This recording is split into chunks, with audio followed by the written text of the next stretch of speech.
So, over 100 years ago, a small book called the Kybalion laid out 7 laws of reality. Now, at the time, they sounded philosophical, right?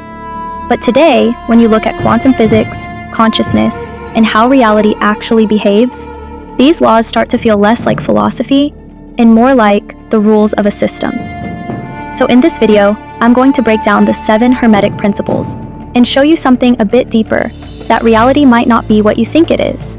It might be something you're actively interacting with. So the Kybalion isn't a religious text, it's more like a framework, a set of principles that describe how reality behaves. It was published in 1908, linked to the teachings of Hermes Trismegistus, this figure connected to ancient Egyptian and Greek wisdom. But here's the thing, the Kybalion doesn't tell you what to believe. It shows you how things work. And once you see it like that, you stop reading it like philosophy, and you start seeing it more like a system manual. Alright, so the first principle is mentalism. The all is mind. Now this doesn't mean your thoughts control everything instantly. It's pointing to something deeper. That reality, at its core, responds to observation. And interestingly, modern physics actually hints at this. Particles behave differently when they're observed. Not metaphorically, literally. So what this suggests is, reality isn't completely fixed. It's responsive, interactive, almost like it needs awareness to fully express itself. Now the second principle, correspondence. As above, so below. So patterns repeat everywhere, across different scales.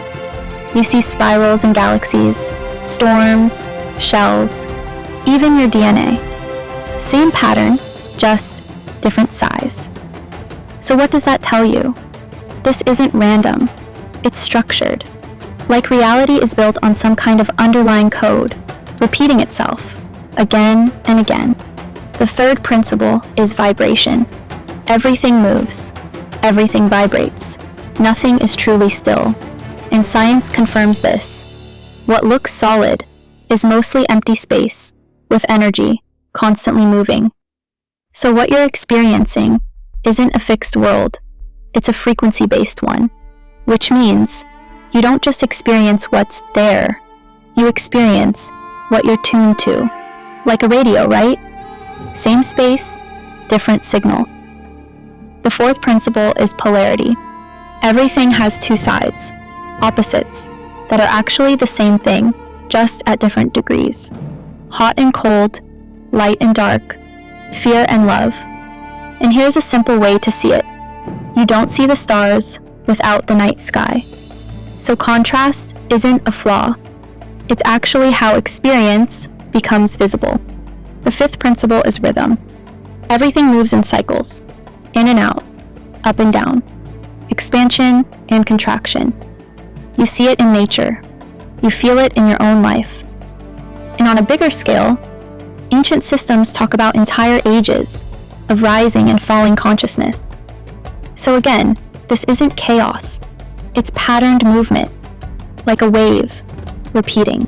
The sixth principle is cause and effect. Nothing happens by chance. Every effect has a cause, even if you can't see it yet. So if reality is structured, then outcomes aren't random. They're responses to actions, to conditions, to states, which means you're not just in reality, you're interacting with it, and it's responding back. The seventh principle is gender. Now this isn't about identity. It's about 2 forces present in everything. Masculine, direction, structure, action. Feminine, creation, flow, expression. Nothing forms without both, even ideas. There's the initial spark, and then the creation.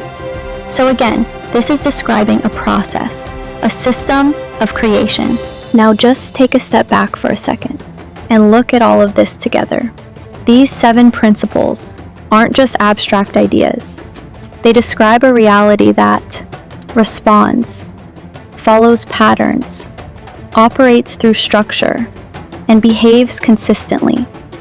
And that starts to look less like randomness and more like a system, something you're inside of and interacting with. Not necessarily a simulation in the sci-fi sense, but something that behaves like one.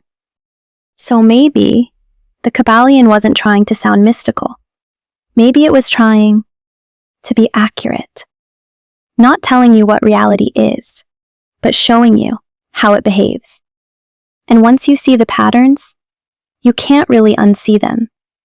Because you're not just living your life. You're participating in something that's responding to you.